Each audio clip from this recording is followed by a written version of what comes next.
नमस्कार.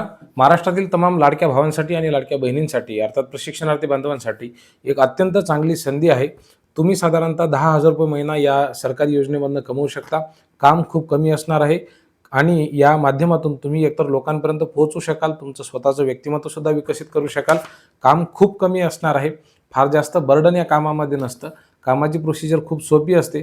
तुम्हाला तुमच्या वेळेमध्ये लोकांपर्यंत पोहोचवायचं असतं. कागदोपत्री काही गोष्टी तुम्हाला मेंटेन ठेवाव्या लागतात, परंतु साधारणतः ₹10,000 महिना हा तुम्हाला सहज त्या ठिकाणी मिळू शकतो. काही डोक्याला जास्त हेडॅक नसतो. हे नेमकं कोणतं काम आहे, तुम्हाला कशा पद्धतीनं हा अर्ज भरायचा आहे, हा अर्ज कुठे भरायचा आहे, त्यानंतर तुम्हाला नेमकं काय करायचं आहे आणि ती म्हणजे ह्यामध्ये कोण अप्लाय करू शकतो, तुमच्याकडे कोणते कागदपत्र असणं हे आवश्यक आहेत, तुम्ही कोणत्या शाखेचा पदवीधर असणं आवश्यक आहे, ह्या सगळ्या गोष्टी मी तुम्हाला अत्यंत सोप्या भाषेमध्ये सांगण्याचा प्रयत्न करणार आहे.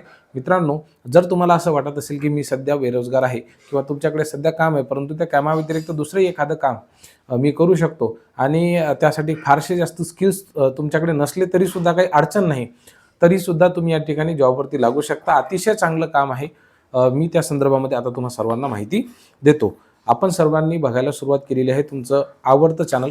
समजा नसेल आवडतं तर 2-4 व्हिडिओ पाहिल्याच्या नंतर 100% होईलच. गुरुजन तुम्ही बघायला सुरुवात केलेली आहे. बघा, या ठिकाणी तालुका विधी सेवा समिती म्हणजे हे जे कार्यालय आहे, बघा मी पुन्हा सांगतो, तालुका विधी सेवा समिती यांचं कार्यालय असतं. हे प्रत्येक तालुक्याच्या ठिकाणी असतं आणि त्यांच्या माध्यमातून आता अधिकार मित्र हे पदावरती काही विद्यार्थ्यांच्या नियुक्त्या करणं सुरू आहेत. आता अधिकार मित्र ह्यासाठी तुमच्याकडे शैक्षणिक पात्रता काय पाहिजे हे मी तुम्हाला आधी सांगतो.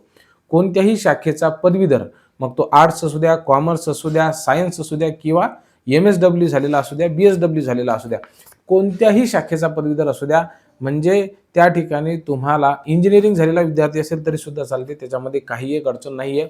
तर तुम्हाला या ठिकाणी अप्लाय करता येणार आहे.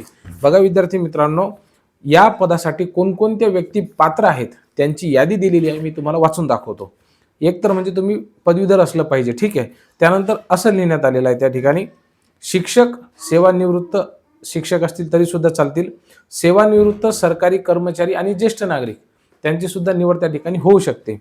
MSW झालेले विद्यार्थी आणि शिक्षक यांची सुद्धा निवड या पदावरती होऊ शकते. त्यानंतर अंगणवाडी सेविका जरी असतील तरी सुद्धा चालेल. डॉक्टर असतील किंवा वैद्यकीय अधिकारी असतील त्यांचीही निवड या पदावरती होऊ शकते. विधी महाविद्यालयातील विद्यार्थी विधिज्ञांची नोंदणी करीत नाही तोपर्यंत, म्हणजे एखादा व्यक्ती वकील म्हणून जोपर्यंत रजिस्टर करत नाही, तर असा एखादा लॉ शाखेचा विद्यार्थी जरी असेल, कायद्याचा विद्यार्थी जरी असेल, तर तो सुद्धा या ठिकाणी इलिजिबल आहे. अराजकीय व्यक्ती म्हणजे ज्या व्यक्तीचा राजकारणाशी संबंध नाही अशी व्यक्ती या ठिकाणी अप्लाय करू शकते. सेवाभिमुख स्वयंसेवी संस्था म्हणजे एखादी संस्था असेल की जी सातत्यानं लोकांना वेगवेगळ्या कामांमध्ये मदत करते, तर अशी एखादी स्वयंसेवी संस्था सुद्धा या ठिकाणी रजिस्टर करू शकते. आपल्या शेजार किंवा परिसराच्या विकासासाठी अथवा सेवेसाठी काम करणारे सदस्य. तर मला असं वाटतं की यामध्ये आपण सगळेजण आलो, तुम्ही प्रत्येकजण त्या ठिकाणी अप्लाय करू शकता, यामध्ये काही एक अडचण नाही आहे. अधिकार मित्र या पदाकरता आता तुम्हाला मानधन किती मिळेल, तर मला जेवढी माहिती त्यानुसार साधारणतः ₹10,000 हे मानधन मिळत असतं. तर हे नियमित तुम्हाला मिळत राहते, त्याच्यामध्ये काही एक अडचण येत नाही. आणि हा जो कार्यकाळ आहे तर ह्या किती वर्षांचा असणार आहे विद्यार्थी मित्रांनो, हा 1 वर्षाचा असणार आहे.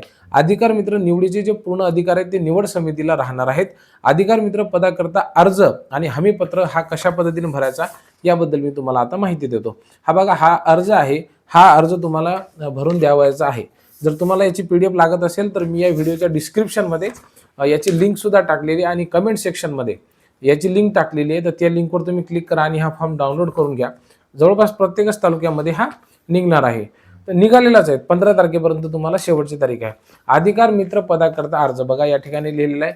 यामध्ये प्रति माननीय अध्यक्ष तालुका विधी सेवा समिती तालुका, तुमच्या तालुक्याचं नाव टाकायचं, अर्जदाराचं नाव आणि पत्ता, तुमचा ईमेल ID, मोबाईल नंबर, शैक्षणिक पात्रता, कामाचा अनुभव समजा तुम्हाला असेल तर कोणत्याही ठिकाणचा असेल तर यापूर्वी माझ्यावरती कोणताही गुन्हा दाखल नाही आहे हे त्या ठिकाणी लिहून द्यावं लागतं. त्याच्यानंतर यापूर्वी मी अधिकार मित्र म्हणून काम केलं समजा तुम्ही केलेलं असेल तर त्याचा अनुभव सुद्धा तुम्ही लिहू शकता.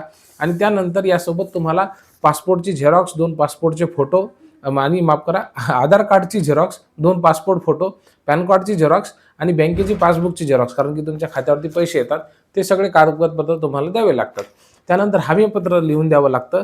यामध्ये असं म्हणण्यात आलेलं आहे की माझ्या विरोधात कुठल्याही पद्धतीचा खटला, फौजदारी अथवा दिवाणी प्रकरण सुरू नाहीये आणि मी कोणत्याही व्यक्तीकडे कशाही बाबतीमध्ये पैशांची मागणी करणार नाही आणि जिल्हा विधी सेवा प्राधिकरण या कार्यालयाने सांगितलेले काम मी करण्यासाठी वेळोवेळी तत्परतेने प्रयत्न करेल आणि नियमानुसार देय असलेले मानधन स्वीकारेल.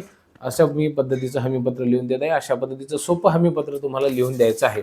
अशा पद्धतीनं जे आहे ते तुम्हाला रोजगार मिळू शकतो. 10,000 रुपये महिना त्या ठिकाणी मिळू शकतो. आता बघा, हे काम करणं कठीण आहे का? तर काहीही कठीण नाही आहे. म्हणजे माझे 1-2 मित्र होते, त्यांनी अधिकार मित्र म्हणून आधी काम केलेलं आहे. यामध्ये आपण काय करत असतो, तर सर्वसामान्य जनतेपर्यंत जातो. त्यांना त्यांचे अधिकार नेमके काय आहेत, कोणते कायदे आहेत, कायद्यांची माहिती त्यांना द्यावी लागते आणि मग ही सगळी माहिती दिल्याच्या नंतर लोकांमध्ये कायद्यांबद्दल अवेअरनेस निर्माण होते. बरोबर आहे की नाही? आता आपण बघतो की अनेक लोकांवरती अन्याय होतो, परंतु त्यांना माहिती नसतं की मी FIR कशी करावी किंवा मी न्यायालयामध्ये दाद कशा पद्धतीने मागवू शकतो. माझ्यावरती जर एखादा व्यक्ती येत असेल आणि दबाव टाकत असेल, तर ती दबाव मला सहन न करण्याचा सुद्धा अधिकार आहे. परंतु अनेक समाजामधल्या घटकांवरती आज सुद्धा खूप मोठ्या प्रमाणावरती अन्याय हे होत असतात. मग हे का होतं? तर त्यांच्यापर्यंत कायद्याचं ज्ञान नसतं. आपल्या देशामध्ये कायदे आहेत, परंतु ते कायदे करणाऱ्यांपेक्षा कायदे मोडणाऱ्यांकडे कायद्याचं ज्ञान जास्त आहे. ज्यांच्याकडे खरं पाहिलं तर कायद्याचं ज्ञान असायला पाहिजे, त्यांच्याकडे ते नसतं. आणि म्हणून हा खूप छानसा उद्देश राज्य शासनाचा आहे. त्या माध्यमातून त्यांनी हा प्रयत्न केलेला आहे की सर्वांना त्या ठिकाणी न्याय मिळावा. तर मला असं वाटतं की तुम्ही या ठिकाणी अप्लाय करा. मी लिंक शेअर केलेली आहे. निश्चित तुम्ही त्या ठिकाणी जावा, हा फॉर्म डाउनलोड करा आणि तुमच्या तालुक्याच्या ठिकाणी हा अप्लाय करा. ही माहिती कशी वाटली किंवा तुमच्या या व्यतिरिक्त जर तुमच्या मनामध्ये काही प्रश्न असतील तर ते कमेंट बॉक्समध्ये लिहा. मी डेफिनेटली तुमच्या प्रश्नांचे उत्तर देण्याचा प्रयत्न करेन. काळजी घ्या सर्वांनी. खूप खूप धन्यवाद.